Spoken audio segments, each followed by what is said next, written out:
அதிமுக எம்எல்ஏக்கள் 4 பேர் ராஜினாமாவால் காலி என அறிவிக்கப்பட்டுள்ள தொகுதிகளுக்கு இடைத்தேர்தல் அறிவிக்கக்கூடாது என்று அதிமுக சார்பில் மனுவானது அளிக்கப்பட்டுள்ளது. இது தொடர்பான கூடுதல் விவரங்களுடன் இணைகிறார் எமது செய்தியாளர் ஆனந்த். ஆனந்த், வணக்கம். விவரங்களை பதிவு செய்யலாம். வணக்கம். அதிமுக உறுப்பினர்கள் பதவி விலகிய 4 தொகுதிகளுக்கு இடைத்தேர்தல் அறிவிப்பிற்கு தடை விதிக்க வேண்டும் என கோரி அக்கட்சியினுடைய சட்டமன்ற கொறடா அக்ரி கிருஷ்ணமூர்த்தி தரப்பில் சென்னை உயர்நீதிமன்றத்தில் மனு தாக்கல் செய்யப்பட்டிருக்கிறது. நடைபெற்று முடிந்த சட்டமன்ற பொதுத் தேர்தலில் அதிமுக 47 இடங்களில் கைப்பற்றியது. அதே போன்று தமிழக வெற்றிக் கழகம் 108 இடங்களிலும், திமுக 59 இடங்களிலும் கைப்பற்றியது.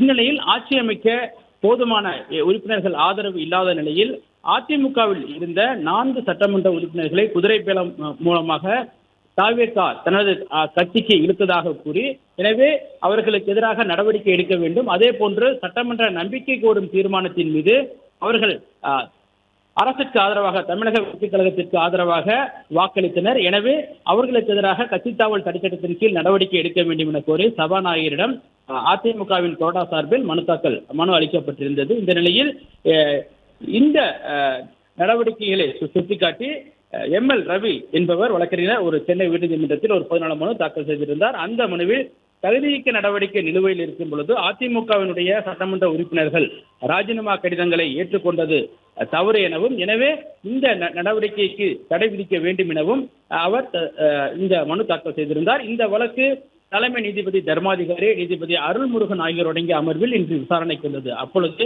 அதிமுக தரப்பிலும் அதனுடைய சட்டமன்ற கட்சி கொறடா தரப்பிலும் மூத்த வழக்கறிஞர் SR ராஜகோபால் ஆஜராகி இது தொடர்பாக ஏற்கனவே இன்று பட்டியலிடப்பட்ட வழக்குடன் தங்கள் தரப்பிலும் ஒரு மனு தாக்கல் செய்யப்பட்டிருக்கிறதாகவும், அந்த வழக்கு இன்னும் வழக்கு எண் இடவில்லை எனவும் வழக்கு எண்ணுக்காக தாழ்த்தி கருதுவாகும், எனவே வழக்கின் விசாரணையை தள்ளி வைக்க வேண்டும் எனவும் SR ராஜகோபால் தரப்பில் தெரிவித்தார். மேலும் தாங்கள் அளித்த அந்த தகுதி நீக்க மனு மீது நிலுவையில் உள்ள நிலையில் எந்த மேல் நடவடிக்கையும் எடுக்கக்கூடாது, அதே போன்று இவர்கள் 4 பேரும் தகுதி நீக்க நடவடிக்கைக்கு உட்பட்ட அந்த ராஜினாமா செய்த அந்த உறுப்பினர்கள் தொகுதிகளுக்கு இடைத்தேர்தல் அறிவிப்பையும் தேர்தல் ஆணையம் வெளியிட தடை விதிக்க வேண்டும் எனவும் அவர் வலியுறுத்தினார், வாதிட்டார். அப்பொழுது தமிழக அரசின் சார்பில் ஆஜராகியிருந்த அரசினுடைய தலைமை வழக்கறிஞர் விஜய் நாராயணன் இந்த 4 பேரும் பதவியை ராஜினாமா செய்திருப்பது என்பது அவருடைய சொந்த முடிவு எனும், இதில் வேறு எந்த நடவடிக்கையும் இல்லை எனவும், இருப்பினும் சபாநாயகர் இவர்களுக்கு எதிராக விளக்கம் கோரி நோட்டீஸ் அனுப்பப்பட்டிருப்பதாகவும்,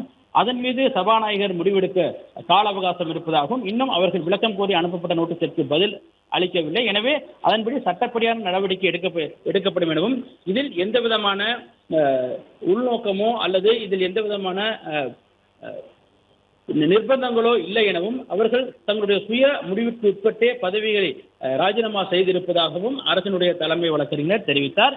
இதனையடுத்து நீதிபதிகள் இந்த அனைத்து மனுக்கள் மீதும் அதிமுகவின் மனு இன்னும் வழக்கினிடப்படவில்லை என்பதாலும் அந்த வழக்கினிடப்பட்டு வருகிற நாளை மறுதினத்திற்கு விசாரணைக்கு எடுத்துக் கொள்வதாக தெரிவித்து வழக்கினுடைய விசாரணை நாளை மறுதினத்திற்கு தள்ளி வைத்து உத்தரவிட்டுள்ளனர். பிளே ஸ்டோர் மற்றும் ஆப் ஸ்டோரில் இருந்து பாலிமர் செயலியை QR கோடு மூலம் பதிவிறக்கம் செய்யுங்கள். செய்திகளை உடனுக்குடன் பெறுங்கள்.